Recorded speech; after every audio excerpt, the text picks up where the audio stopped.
There's something about the undead, the things that linger between life and death. They walk among us, their eyes hungry, their presence cold. Yet we can't help but be fascinated by them. And of all the creatures that lurk in the shadows, few are as haunting as vampires. But today, we're going to talk about one vampire in particular, one that left an indelible mark on our collective fear, Nosferatu.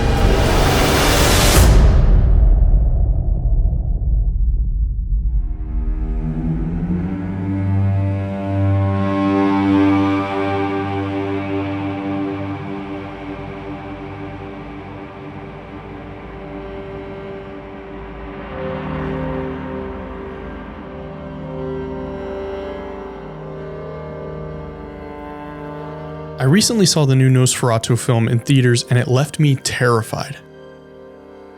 Some of it was from the jump scares, but the overall tone in the film is so dark and dreadful. This gothic horror left a lasting impression on me despite seeing the original and other vampire films before. Let's not forget that this is an unauthorized telling of Dracula. Before today, we will be focusing more so on the 1922 film of Nosferatu.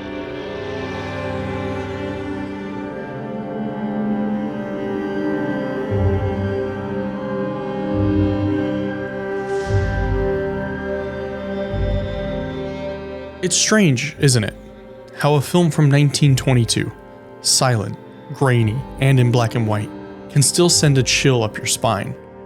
The mere idea of Nosferatu's gaunt, rodent-like face, his bony hands reaching out. Those eyes that seem to pierce into your very soul, remain unsettling to this day. But why?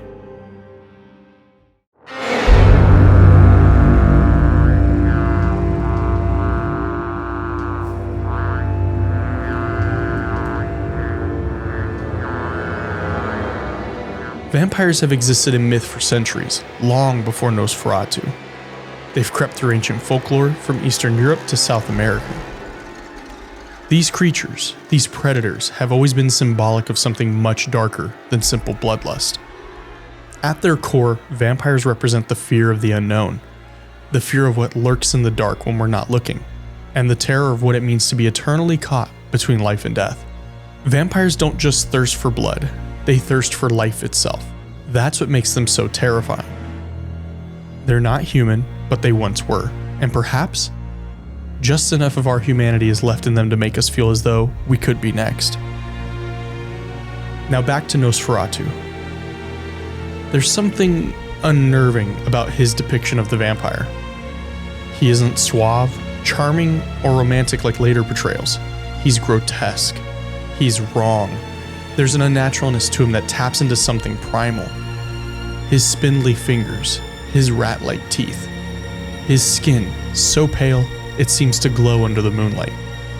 Max Schreck, the actor who played Orlock, doesn't just wear makeup. He becomes something other, something that looks like a human but isn't. And that uncanny valley is precisely what unsettles us. The same can be said for Bill Skarsgård, who in my opinion leaves an even more terrifying impression on the audience.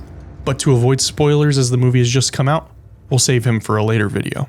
That shadow, it's like a constant reminder that there's something lurking behind us, ready to strike when we least expect it. But there's something more. Vampires are more than just predators, they're symbols of immortality. But not the kind we dream about. Immortality in the wrong hands. In the hands of something that thrives on decay, on corruption. We fear vampires because they defy nature. They bend the rules of life and death. They live forever, but at what cost? The price of being eternally hungry, forever in need of blood, of life. And in that, there's a haunting reflection of our own fears.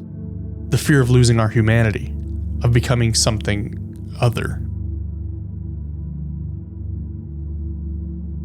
And let's not forget the most unsettling part, the fact that we can never truly know when one is near. Vampires walk in disguise. They are shadows, whispers, and reflections. They are all around us, but we can't see them, not until it's too late. So why do we fear vampires?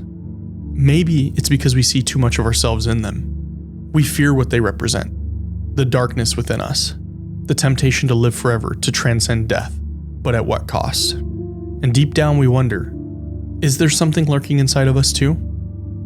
Maybe we're all just one step away from becoming the monsters we fear. For many years, vampires have been an icon in pop culture, with some being more terrifying than others. No matter how you look at it though, the vampire itself has always been seen as more of a manifestation of desire and lust, the darkness lingering within each of us.